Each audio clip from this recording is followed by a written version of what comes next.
High friend welcome to my channel Blessings Cake. आज एक आमी कार केकेर रेसिपि सह सम्पूर्ण डिजाइन किभाबे करेछि এই कार केकटा आमार भिडियोर माध्यमे step by step tricks and tips सह देखिएछि। प्लिज आमार এই ভিডিওটা স্কিপ না করে দেখলে আপনারাও বাড়িতে পারফেক্টভাবে একটা কার কেক বানাতে পারবেন আর ছোট বাচ্চাদের জন্মদিনে খুশি করে দিতে পারবেন।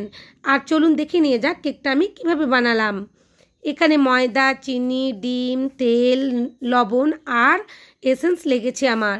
প্রথমেই আমি একটা শুকনো বাটিতে রুম টেম্পারেচারে রাখা দুটো ডিম নিয়ে নিয়েছি। এটা অবশ্যই রুম টেম্পারেচারে নিতে হবে সমস্ত কিছুই, অতিরিক্ত ঠান্ডা বা গরম নেওয়া যাবে না। আর এটা 1 পাউন্ডের কেকের অর্ডার ছিল, তাই আমি দুটো ডিম দিয়ে বানিয়ে নিচ্ছি। ধীরে ধীরে স্টেপ বাই স্টেপ আমি চিনিটা দিয়ে দেব, কখনোই একসাথে সমস্ত চিনি দেব না। আর ইলেকট্রিক বিটারের কাঁটা হাই রেখে 5 থেকে 6 মিনিট এভাবে বিট করতে থাকলেই সুন্দরভাবে একটা ফোমি আকার হয়ে যাবে। ডিম আর চিনি সুন্দরভাবে মিশে যাবে। এখানে আমি 5 থেকে 6 মিনিট বিট করে নিয়েছি, একটা ফোমি আকার হয়ে গেছে। এই পর্যায়ে এসে আমি তেল দিয়ে দিলাম, তেল আর এসেন্সটাও দিয়ে দেব। এটা রসমালাই কেকের অর্ডার ছিল। এখানে আমি কয়েক ড্রপ ভ্যানিলা এসেন্সও দিয়েছি। আর রসমালাই এসেন্সটা আমি ব্যাটার মাখানোর আগে দেব। ময়দা যখন মাখাবো তখন তার আগে আমি রসমালাই এসেন্সটা দিয়ে তারপর ময়দাটা স্টেপ বাই স্টেপ দেব আর একটা হ্যান্ড উইক্সের সাহায্যে মিশিয়ে নেব। এই পর্যায়ে এসে কাজটা খুবই ধীরে ধীরে করতে হবে, কারণ ফোমটা যে কোনো মুহূর্তে বসে যেতে পারে, তাই ধীরে ধীরে হ্যান্ড উইক্স ঘুরিয়ে ময়দাটা মাখিয়ে নিতে হবে। ফোমটা বসে গেলে পারফেক্টভাবে স্পঞ্জ রেডি হবে না। দেখুন আমার ময়দাটা মাখানো হয়ে গেছে। একটা স্প্যাচুলা দিয়ে আপনাদের দেখিয়ে দিচ্ছি। একটা 7 ইঞ্চির মোল্ড আমি আগে থেকে বাটার পেপার দিয়ে রেডি করে রেখেছিলাম। সমস্ত ব্যাটারটা তার মধ্যে ঢেলে দেব। 150 ডিগ্রি সেন্টিগ্রেডে 30 মিনিটের জন্য আমি ওটিজির মধ্যে বেক করে নিয়ে আসব। আপনাদের ওটিজি টেম্পারেচার অনুযায়ী আপনারা সেটা কম বেশি করে নেবেন। এরপর খুব সুন্দরভাবে একটা স্পঞ্জ রেডি হয়ে গেছে। দেখুন আমি মোল্ড আউট করে দেখিয়ে দিচ্ছি আপনাদের। খুব ধীরে ধীরে একটা প্যালেন নাইফ দিয়ে মোল্ড আউট করে নেব আর 3টে লেয়ারে ভাগ করে নেব। আমি সাধারণত 1 পাউন্ডের কেকগুলো 6 ইঞ্চির মোল্ডেই করে থাকি, কিন্তু এই কেকটা আমি 7 ইঞ্চির মোল্ডে বেক করেছি, কারণ এটা গাড়ি কেক বানানোর জন্য এই মোল্ডের একটু উঁচু ফ্ল্যাট মতন দরকার ছিল স্পঞ্জের, তাই আমি 7 ইঞ্চির মোল্ডেই এই কেকটা বেক করে নিয়েছি স্পঞ্জটা। আর ধীরে ধীরে 3টে লেয়ারে ভাগ করে নেব। কার কেকগুলো বানানোর সময় একটু ফ্ল্যাট মতন স্পঞ্জ রেডি করলে খুব ভালোভাবে একটু বড় মতনও হয় কারটা, তাহলে ভালো লাগে দেখতে। দেখুন আমি 3টে লেয়ারে ভাগ করে নিয়েছি। এরপর একটা বড় বোর্ড নিয়ে নিয়েছি, তার মধ্যে স্পঞ্জটা আমি মিডিল করে বসিয়ে দিয়েছি ঠিকভাবে। আর রসমালাই দিয়ে আমি শোপ করে নেব। এটা যেহেতু রসমালাই কেক, তাই রসমালাই দিয়ে আমি শোপ করে নেব। খুব সুন্দর ভালোভাবে শোপ করতে হবে। এরপর ক্রিম দিয়ে লেয়ারে আমি ভরে নেব। ধীরে ধীরে প্যালেন নাইফ দিয়ে ক্রিমটা ছড়িয়ে দিলাম আর লেয়ারে ভরে ভরে বাদাম দিয়ে দেব। ধীরে ধীরে আমি মিষ্টিটাও ভালোভাবে লেয়ারে ভরে দেব। কখনোই কোয়ালিটির সঙ্গে আমি বলি কম্প্রোমাইজ করা ঠিক নয়, কোয়ালিটি বেস্ট রাখতেই হয় আমাদের। ধীরে ধীরে দ্বিতীয় লেয়ারটাও আমি শোপ করে নিচ্ছি। সুগার সিরাপ নেব না, এখানে আমি রসমালাই দিয়েই শোপ করে নেব। রসমালাই দিয়ে শোপ করে নিলে কেকটার টেস্ট দ্বিগুণ হয়ে যায়। ধীরে ধীরে আমি দ্বিতীয় লেয়ারটাও করে নিলাম। একই রকমভাবে বাদাম দিয়ে দেব। এখানে আমন্ড, পেস্তা আর কাজু বাদাম আমি ভালোভাবে গুঁড়ো করে নিয়েছি। আর একই রকমভাবে মিষ্টিটাও লেয়ারে ভরে দিলাম আর তৃতীয় স্পঞ্জটাও বসিয়ে দিয়ে ভালোভাবে শোপ করে নেব।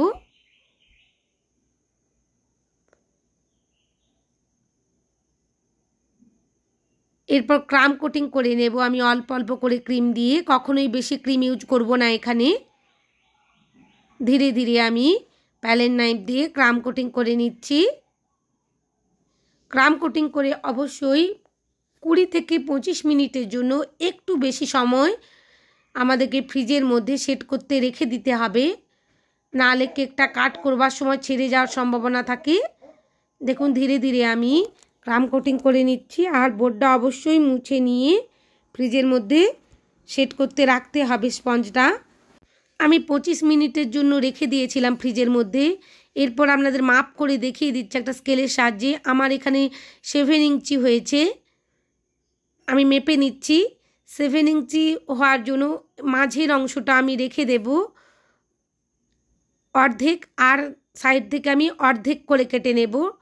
7 ইঞ্চির অর্ধেক যত হয়, তার আপনার কেকের ডায়ামিটারটা যতটা হবে তার অর্ধেকটা মিডিলে থাকবে, আর দুদিক থেকে তার অর্ধেকের অর্ধেক করে কাটা হবে। দেখুন আমি কেটে নিলাম স্কেলের সাহায্যে মেপে। এরপর ধীরে ধীরে আমি বসিয়ে দিলাম। মাঝে যদি আপনার 3 ইঞ্চি রাখেন তো দু সাইড থেকে 1.5 করে কাটবেন, কেটে যেন মিডিলের মধ্যে ওই দুটো অংশই বসে যায় সমানভাবে, এভাবেই কাটতে হবে। আমি ভিডিওর মধ্যে ক্লিয়ারলি দেখিয়ে দিয়েছি, আপনারা দেখে বাড়িতে একটা এরকম ধরনের কেক অবশ্যই বানাতে পারবেন। আর ছোট বাচ্চা তো সকলেরই বাড়িতে আমাদের থাকে, তাদেরকে খুব খুশি করবার জন্য এই কেকটা যথেষ্ট উপযোগী আমি মনে করি, এই ধরনের কার কেকগুলো। দেখুন ধীরে ধীরে আমি একটা ছুরি দিয়ে কারের যে ঢালু থাকে সেটাই কেটে নিচ্ছি। এইভাবে কেটে নিলে একটা শেপ এসে যাবে। খুব একটা বেশি আমার কেকটা বাদও গেল না, একটু সামান্য আমি কেটে নিয়েছি। এরপর অল্প অল্প করে ক্রিম দিয়ে আমি ক্রাম কোটিং করে নেব। বেশি ক্রিম কখনোই দেব না, কারণ এখানে নোজেলের কাজে সম্পূর্ণটাই ক্রিম দিয়ে করা হয়েছে।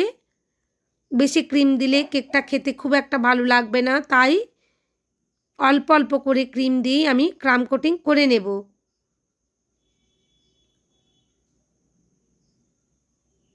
এই পর্যায়ে ক্রাম কোটিং করে বোর্ড ভালোভাবে মুছে নিয়ে ফ্রিজের মধ্যে কেকটা সেট করতে রেখে দিতে হবে।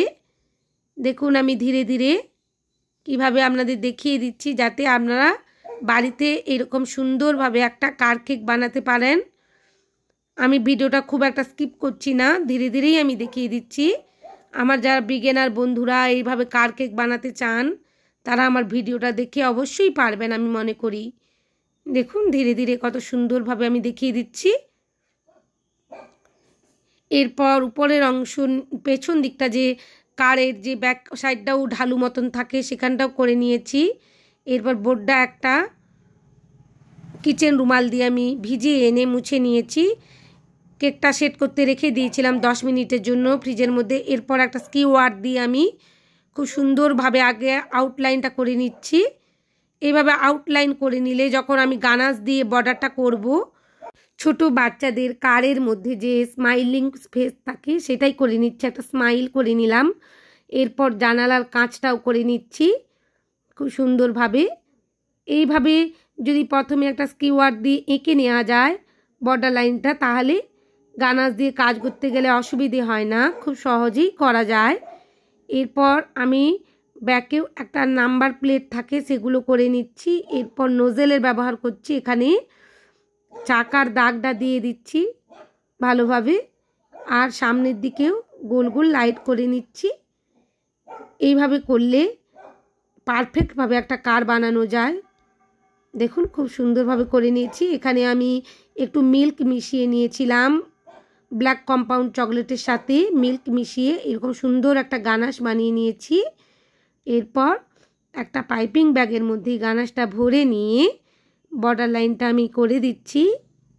ধীরে ধীরে সামনের অংশটা আমার হয়ে গেল। এরপর গাড়ির হেডলাইটটা করে নিচ্ছি, সামনের দিকে যে আলো থাকে, আর চাকাটারও বর্ডার লাইন করে নিচ্ছি আমি। এরপর জানালাটা করে দেব।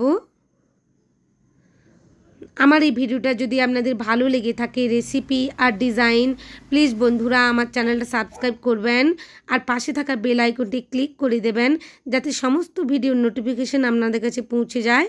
লাইক শেয়ার কমেন্ট করতে ভুলবেন না। কেমন লেগেছে কেকটা অবশ্যই জানাবেন, আর বাড়িতে একবার নিশ্চয়ই ট্রাই করবেন আমি আশা করছি।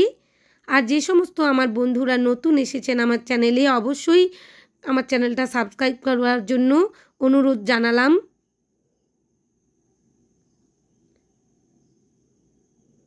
ধীরে ধীরে আমি একটা ছোট্ট 5 নম্বরের স্টার নোজেল নিয়ে নিয়েছি আর হোয়াইট কালারের ক্রিমের সাথে জেল ব্লু কালার মিশিয়ে নিয়েছি। আমি এখানে নান্দির কালার ব্যবহার করেছি। আমি বেশিরভাগই নান্দির কালার আর নান্দির এসেন্সটা ব্যবহার করে থাকি। অবশ্যই জেল কালার মিশিয়ে নেবেন, বিশেষ করে এই সামারের সিজনে তো জেল কালার দিয়েই কাজ করতে হবে। লিকুইড কালারটা যখনই আপনি ক্রিমের মধ্যে দিতে যাবেন ক্রিমটা আরও মেল্ট হতে থাকবে।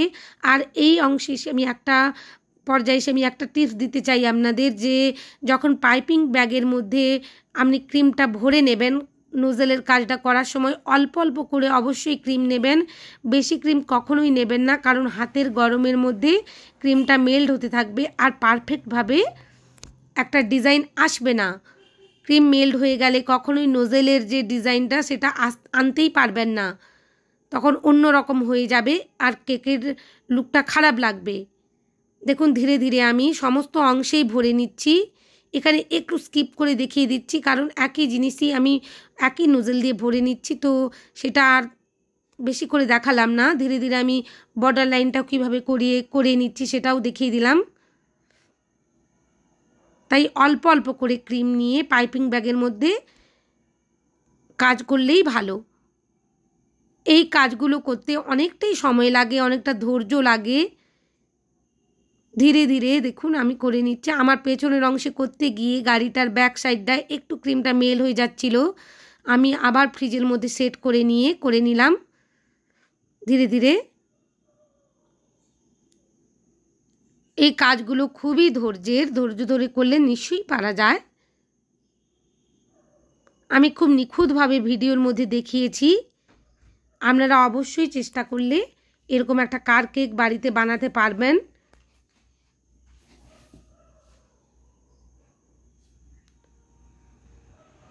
দেখুন আমার কারের যে ব্লু কালারের ক্রিমের কাজটা প্রায় কমপ্লিট। এরপর আমি জানালার যে অংশটা ছিল কাঁচের, সেই মাঝের অংশটাতেও ব্লু কালারটা করে দিচ্ছি। এরপর একই নোজেলে আমি হোয়াইট কালার ভরে নেব ক্রিম। হোয়াইট কালারের ক্রিম ভরে নিয়ে জানালার কাঁচ আর সামনের অংশটাও করে নেব। যে অংশগুলো মনে হচ্ছিল ব্লু কালার ফাঁকা আছে সেগুলোতেও আমি ফিনিশিং করে নিচ্ছি।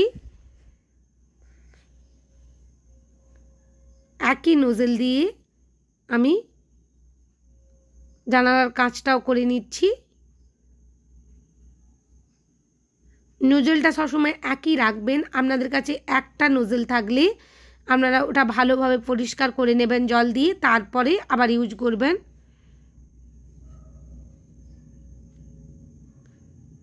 দেখুন ধীরে ধীরে নাম্বার প্লেটের কাছে করে নিলাম আর জানালাগুলোও করে দিচ্ছি। খুবই ধীরে ধীরে করতে হবে, কারণ কেকটা প্রায় আমাদের কমপ্লিট। ধীরে ধীরে জানালাটাও আমি করে নিলাম। এরপর অরিও বিস্কুট নিয়ে নিয়েছিলাম। এখানে আমি দুটো অরিও বিস্কুটের মাঝের যে ক্রিমটা ছিল সেটা একটা ছুরির সাহায্যে সরিয়ে নিয়েছি আর বিস্কুটটা রেখে দিয়েছি। আর সাদা কালারের ক্রিম দিয়ে চাকার যে থাকে টায়ারের মধ্যে দাগ সেটাই করে নিলাম। আর এখানে একটু ইয়েলো কালারের ক্রিম নিয়ে নিয়েছি। হেডলাইটটা আর ব্যাকলাইটটা আমি ইয়েলো কালার দিয়ে ভরে নেব। খুব সুন্দরভাবে ভরে নিতে হবে, যেন মনে হচ্ছে গাড়িতে আলো জ্বলছে। দেখুন খুব সুন্দর লাগছে গাড়িটা, খুব সুন্দর দেখতে লাগছে। এরপর গাড়ির মধ্যে আমি চোখ করে দিচ্ছি, আরও ভালো লাগছে দেখতে। এরপর চাকাগুলোও বসিয়ে দেব। আবার অনুরোধ রইল বন্ধুরা, আমার এই কেকের ডিজাইনটা যদি আপনাদের ভালো লাগে প্লিজ আমার চ্যানেলটা সাবস্ক্রাইব করবেন, লাইক শেয়ার কমেন্ট করতে ভুলবেন না আপনাদের ফ্রেন্ড আর ফ্যামিলির সাথে। ধীরে ধীরে চাকাটাও বসিয়ে দিলাম, খুব সুন্দর লাগছে দেখতে। এরপর আমি একটা গ্যাস নোজেল দিয়ে চারিদিকে গ্যাস করে দেব, একটা গ্রাউন্ডের মধ্যে যেন গাড়িটা আছে দাঁড়িয়ে, এরকম একটা করার চেষ্টা করছি। আর এই ক্রিমটা আমি কোনো রকমের সবুজ কালার মিশিয়ে করিনি, গ্রিন কালার ইউজ করিনি। ইয়েলো আর ব্লু কালার যে আমার বেঁচে গিয়েছিল সেই দুটোই মিক্স করে আমি এই গ্রিন কালারটা এনেছি। এখানেও আমি একটা খুব সুন্দর টিপস দিয়ে দিলাম, আপনাকে আর এক্সট্রা করে কোনো রকমভাবে গ্রিন কালার ব্যবহার করতে হবে না। থ্যাংক ইউ বন্ধুরা আমার ভিডিও দেখার জন্য।